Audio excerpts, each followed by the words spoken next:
नमस्ते प्रिय विद्यार्थियों, मैं मुकेश शर्मा हिंदी सागर क्लासेज में आप सभी का स्वागत करता हूं, अभिनंदन करता हूं। युग्म शब्द हमारी जो चल रहे थे, पिछली क्लास में हमने युग्म शब्द किए और लगातार जारी रखते हुए आज भी हम पुनः युग्म शब्द करेंगे। युग्म शब्द वही ले रहे हैं जो महत्वपूर्ण है। बाकी की आपको जो है उसकी पीडीएफ टेलीग्राम चैनल पर मिल जाएगी। महत्वपूर्ण युग्म शब्द है वो आप ध्यान से आप बोर्ड पर देखेंगे, सुनेंगे एक बार तो बहुत अच्छा लगेगा और परीक्षा में लगभग वही आते हैं। कहने का मतलब है कि बार बार लगभग शब्दों को जब घुमा फिरा के देते तो उनमें से देते हैं और आप इनको एक बार आप जरूर देखें। बाकी की अपनी है वो मेहनत जारी रखें। केवल 1-1.5 घंटे आप हिंदी के लिए निकालेंगे प्रतिदिन व्याकरण के लिए तो वो पर्याप्त है। आप एपीओ मेंस वालों को पत्र लेखन है वो सारे शानदार करवा दिए, वो देख ही रहे, लिख ही रहे, प्रैक्टिस चल रही है हमारी ऑफलाइन भी।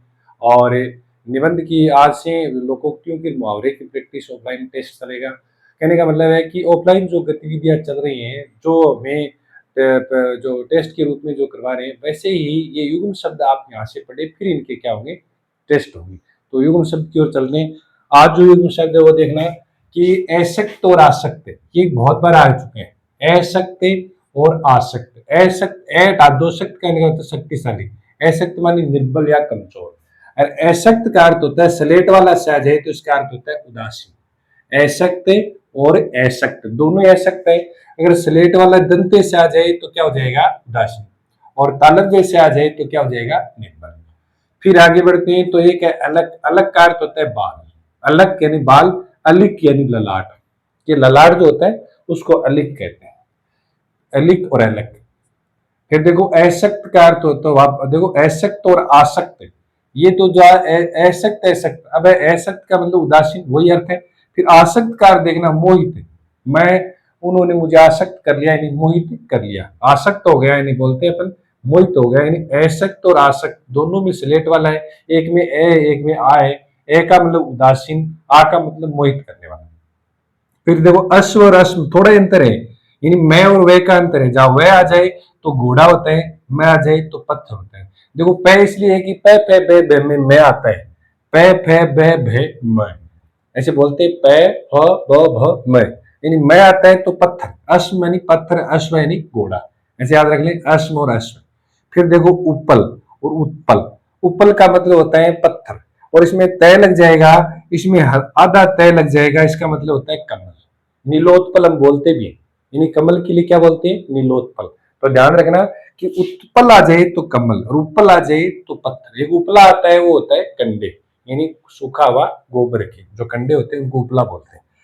फिर देखो अक्षी में क्षी छोटी, क्षी में क्षी बड़ी, छोटी आ जाए तो होता है आंख और बड़ी आ जाए तो आंख वाली। आंख वाली मतलब लड़की, महिला। तो बड़ी होती है तो वो हो जाएगा अक्षी और छोटी आ जाए तो आंख, अक्षी मानी आंख, ठीक है। और बड़ी आ जाए तो आंख वाली और अक्ष आ जाए तो क्या अर्थ होता है, दूरी या केंद्र बिंदु, अक्ष का अर्थ होता है। तीनों अगर आ जाए तो ध्यान रखना, अक्ष का अर्थ लिख सकते हैं, अक्ष का अर्थ आ जाए अक्ष तो उसका अर्थ होता है दूरी, दूरी या केंद्र, अक्ष, इसको साथ मिला लीजिए। फिर आगे चलते अंश और अंश, ये कई बार आ चुके हैं। अंश का मतलब होता है हिस्सा, उसका अंश कितना है नहीं उसका हिस्सा कितना है। और अंश का मतलब होता है कंधा, स्लेट वाला आ जाए नहीं, तो कंधे जैसे ही होता है, यानी स्लेट भी देखो ऐसे कंधे जैसे ही होता है, ऐसे याद रख ले। तो कंधा, अंश यानी कंधा, अंश यानी हिस्सा। फिर अंगना और अंगना, अंगना यानी स्त्री, देखो एक अनुस्वार आता है उसको तो स्त्री उसका अर्थ होता है। और अंगना में चंद्र बिंदु आ जाए तो होता है आंगन, चंद्र बिंदु वाला आंगन। ऐसे देखो आंगन ऐसे ही तो होते हैं, आंगन ऐसा होता है उबड़ खाबड़, ऐसे याद रख ले। तो अंगना यानी आंगन और अंगना यानी अनुस्वार आ जाए तो स्त्री, यानी ये बिंदी लगती है देखो यहाँ, और स्त्री है वो बिंदी लगाती है, केवल बिंदी लगाती है। और ऐसे याद कर ले बिंदी वैसे ही अनुस्वार है, आप ऐसे याद कर ले कि बिंदी है महिला लगाती है केवल, तो वो स्त्री। अह का अर्थ होता है दिन और अही का अर्थ होता है सर। ये इतना खास नहीं है लेकिन फिर भी याद कर ले, अह माने दिन, अहन और अह दोनों का दिन होता है, यानी सर। फिर देखो अभिसार और अभिसार, बी छोटी है ई छोटी है, इसमें ई बड़ी है, ई छोटी आ जाए अभिसार में तो छिपकर मिलना, छिपकर के मिलना, छुप छुप के मिलना। और अभिसार का अर्थ होता है आकरण, तो छिपकर मिलना है छुप छुप कर मिलना, दोनों कोई भी आ सकता है, ध्यान रखना। और फिर है देखो अयस, अयस का मतलब होता है बदनामी, अयस यानी बदनामी और अयस यानी लोहा। देखो ए ये शंकर वाला आ जाए तो बदनामी, और ये स्लेट वाला आ जाए तो लोहा। यानी स्लेट का अर्थ है लोहा, यानी लोहे से बनती है चारों ओर उसके स्लेट। ठीक है, तो स्लेट वाला आ जाए तो लोहा, ऐसे याद रख ले कि स्लेट वाला से आ जाए तो लोहा, एस और एस। फिर आदि और आदि पूछते हैं, आदि का मतलब होता है आरंभ या प्रारंभ, कोई सा भी आ सकते हैं। आरंभ आ जाए और आरंभ नहीं आए तो फिर प्रारंभ, दोनों में तो अंतर होता है। वैसे तो आरंभ का अर्थ होता है किसी, जैसे बच्चा है वो पहली क्लास में स्कूल जाना शुरू करता है, वो होता है आरंभ। और फिर वो रोज जैसे सुबह जाता है और जाने की तैयारी करता है, फिर वो होता है प्रारंभ। यानी पहला काम, शुरुआत जब पहली बार करते हो तो उसको आरंभ कहते हैं। आदि और आदि, आदि दी छोटी का मतलब आरंभ, और बड़ी आ जाएगा तो आदत वाला, ये आदि है, यानी नशे का आदि ऐसे बोलते हैं। फिर देखो अभिनंदन, और एक है अभिवादन, ये भी कई बार पूछा जा चुका है। जब हम कोई व्यक्ति मिलता है तो हम उसका क्या करते हैं, अभिनंदन, नमस्कार करते हैं। और जो आता है तो वो हमारे घर पे उसका अभिनंदन करते हैं। अभिनंदन माने स्वागत, और अभिवादन यानी नमस्कार। बहुत अच्छे शब्द है ये, अभिवादन और अभिनंदन। और आदि और व्याधि, आदि का मतलब होता है मानसिक पीड़ा। अब ये वाक्य में आ सकता है, वाक्य में आ सकता है कि मोहन है वो मानसिक रूप से, मोहन को मानसिक व्याधि है, ऐसे आ जाए कि मोहन को मानसिक व्याधि है। मानसिक व्याधि नहीं होती है, मानसिक आदि होती है। मानसिक पीड़ा को आदि बोलते हैं, और शारीरिक पीड़ा को क्या बोलते हैं, आदि। जैसे मान लो कोई बीमारी है, वो चोट लगी उसके तो पीड़ा हो रही है, तो वो व्याधि है। और फिर एक कच्च और एक कुछ और कूच। कच्च का अर्थ होता है बाल, और कुछ यानी स्तन। देखो कूच होता है, और कूच का अर्थ होता है प्रस्थान करना। ये भी परीक्षा में ध्यान रखना, इंपॉर्टेंट शब्द है, कुछ और कुछ। कुछ यानी स्तन, और कूच यानी प्रस्थान करना। फिर आभरण और आवरण, आभरण का अर्थ होता है आभूषण। देखो भय का मतलब भूषण, भय आया तो भूषण, और आवरण यानी पर्दा, ये जानती है। और भय आएगा तो आभूषण। फिर देखो आमरण, आमरण का मतलब होता है मृत्यु पर्यंत। आमरण यानी मरने तक, यानी मृत्यु पर्यंत। और फिर देखो आरती और आरती, आरती बड़ी आ जाए तो पूजा होते है, छोटी आ जाए तो इसका अर्थ होता है विराम लेना या रुकना। तो आरती और आरती और आभरण आवरण ऐसे शब्द है जो, या आपको देखोगे तो परीक्षाओं में ऐसा लगेगा कि लगभग परीक्षाओं में आ चुके प्रश्न है वो है। और इतने देखिए कि देखो दो ये रही, 2 3 4 5 6 7 8 9 10 11 12 13, और लगभग 40 शब्द हो गए। 40 नहीं तो मान लो 35 शब्द हमने आज कर लिए इस क्लास में, और 35 शब्द हम 60 शब्द पीछे कर चुके हैं। इस प्रकार से कुल में लगभग है वो 90 या 100 जो शब्द हो चुके हैं। इन शब्दों का अर्थ जरूर याद रखना, ऐसी परीक्षाओं में आएंगे युग्म शब्द। और मैं तरीका कैसे पूछते, देखो वहां आएगा अभिनंदन, और अभिनंदन का अर्थ बताइए, तो पहले अभिवादन और अभिनंदन आ जाएगा। अभिवादन में देखो अर्थ होता है नमस्कार, और अभिनंदन का अर्थ होता है स्वागत। वार दे देंगे आप, पहले स्वागत फिर नमस्कार। तो जैसा क्रम पूछे वैसे अर्थ बताना है, ये भी ध्यान रखना। भाई ऑब्जेक्टिव में जैसे क्रम पूछा वैसी, और अगर लिखित में आता है, लिखना है आपको, तो लिखित एग्जाम है एपीयू मेंस में, तो वो सीधा याद रखना ही आपको। अभिनंदन का अर्थ स्वागत होता है, अभिवादन का अर्थ होता है नमस्कार। जो आपको कठिन लगते हैं उनको आप जरूर चिन्हित कर लेना, वो परीक्षा में आ जाते हैं तो हमारे ही सही होते हैं, क्योंकि कठिन शब्द है वो कम याद करना पसंद करते हैं। इसलिए कठिन जो आते हैं उनको ज्यादा याद करिए। और ये वाक्य में प्रयोग किया भी आ सकता है, व्याधि और आदि।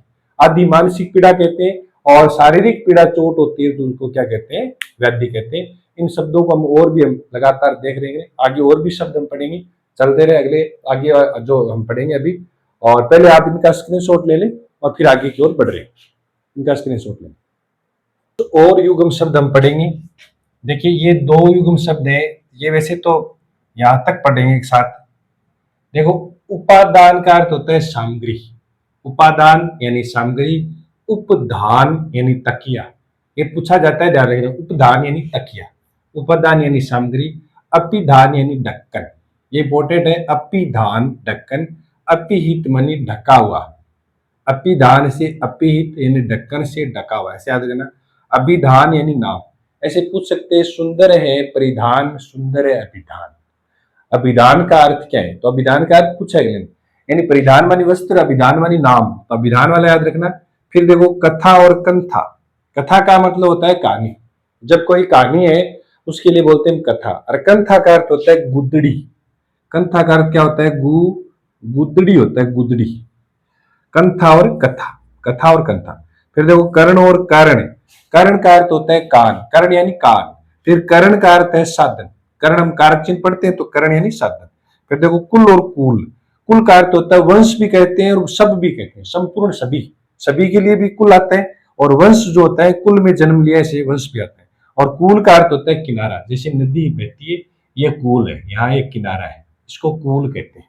कूल का अर्थ ठंडा नहीं है, यहाँ अंग्रेजी शब्द नहीं है, ये हिंदी शब्द है। फिर देखो कोर, देखो कोर और कौर है, दो है इसमें, एक तो है कोर, एक है कौर।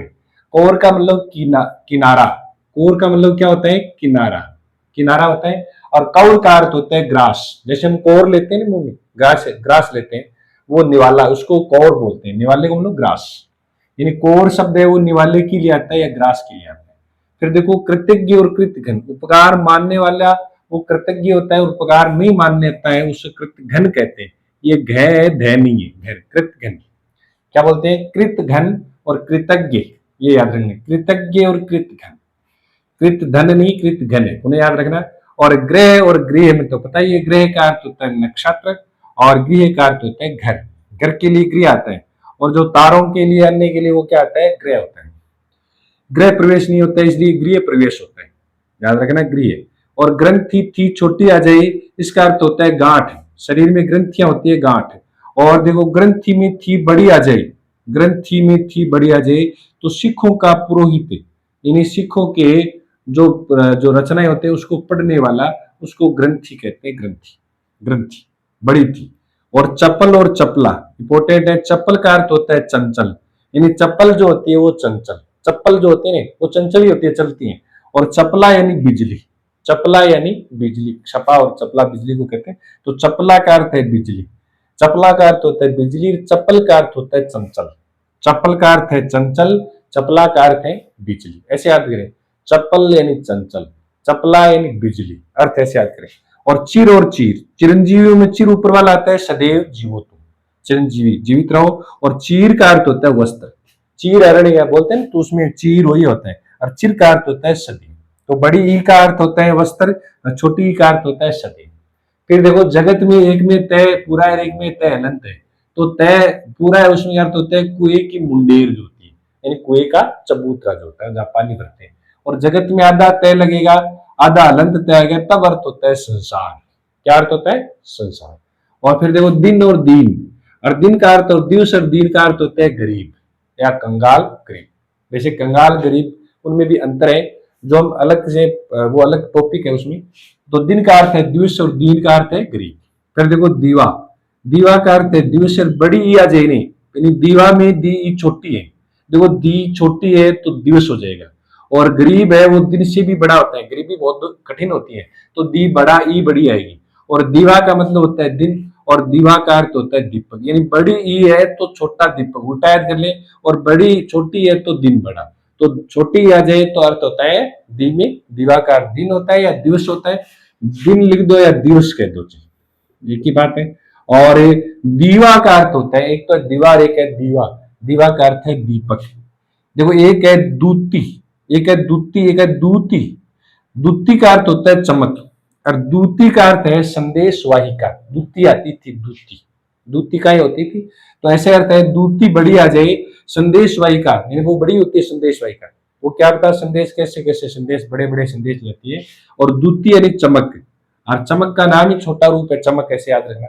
तो छोटी ई छोटा ऊर, छोटी ई का अर्थ चमक, बड़ा ऊर बड़ी का अर्थ संदेश वाहिका।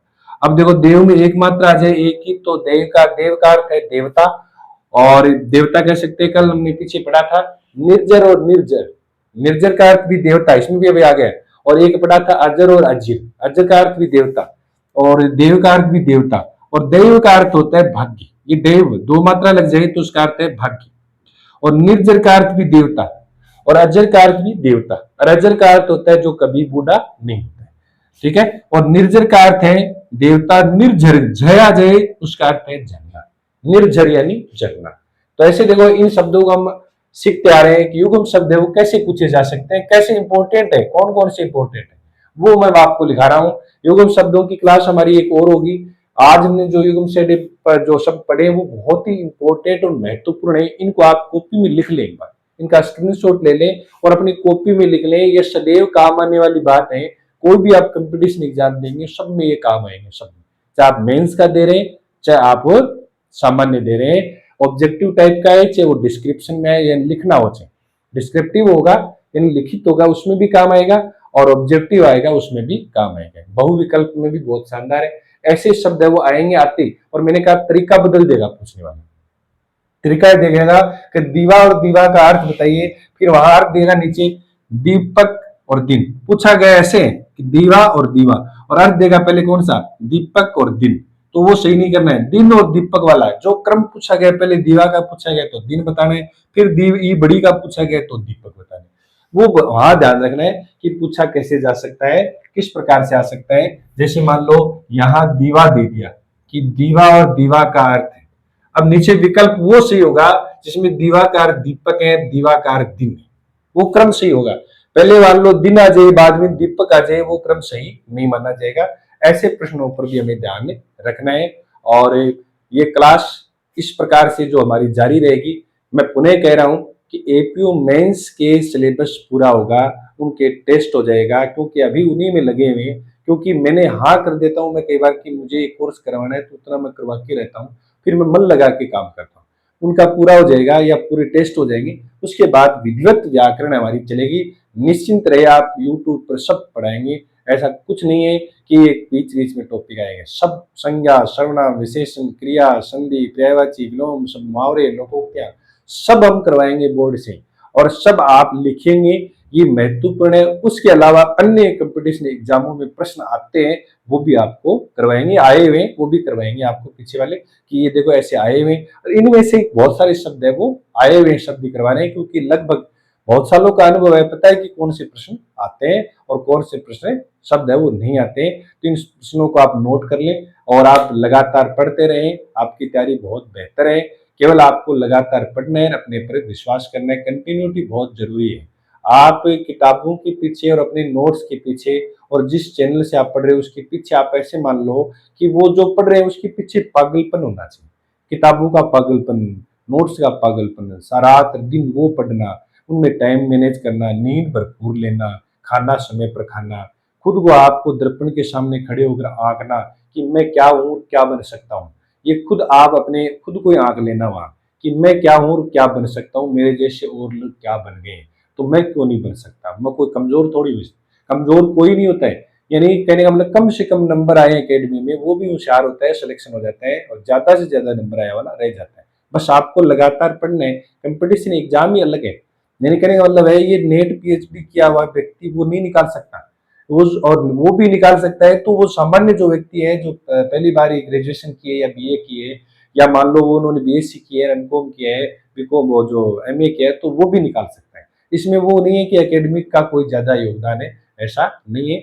बस आपको कंटिन्यू पढ़ना है, एक चैनल से आप लगातार पढ़ते रहिए, विश्वास करिए कि हम रुकने वाले अब नहीं है, क्योंकि हम आप लोगों का अगर सहयोग रहने तो हम देखना कितना बड़ा काम करेंगे। प्लानिंग हमारी चल रही है, सब कुछ आपको यूट्यूब पर मिलेगा, सब कुछ फ्री, सब कुछ निःशुल्क मिलेगा, कहीं कोई आपको एक रुपया भी खर्च करने की आवश्यकता नहीं है। बस जरूरी है तो आपको अच्छा लगे तो चैनल को आप है वो शेयर कर दे, हिंदी सागर क्लासेज है वो आप शेयर करें और उसको लाइक करें, और सबसे ज्यादा क्या करें, सब्सक्राइब करवाइए, ताकि आपको निरंतर वीडियो वो मिलते रहेंगे, लेटेस्ट वीडियो आपको मिलते रहेंगे। और मोटिवेट आपको मैं मुझे करना नहीं आता है, क्योंकि मोटिवेटर खुद ही हूं मैं, खुद ही मुझे पता है क्यों मैंने जीवन में जिया है, वो मैं आपको पूरी बात बताता जा रहा हूँ, और किसी के कोई बहकावे में आए नहीं, डिमोरलाइज हो नहीं। जो डिमोरलाइज आपको करता है उससे आप दूर रहें, दूर रहें, दूर रहें। कहने का मतलब है कि आप जब पढ़ने लग गए तो बस मन लगा के पढ़िए, ईश्वर आपका साथ जरूर देगा और आपका चयन एक दिन होगा।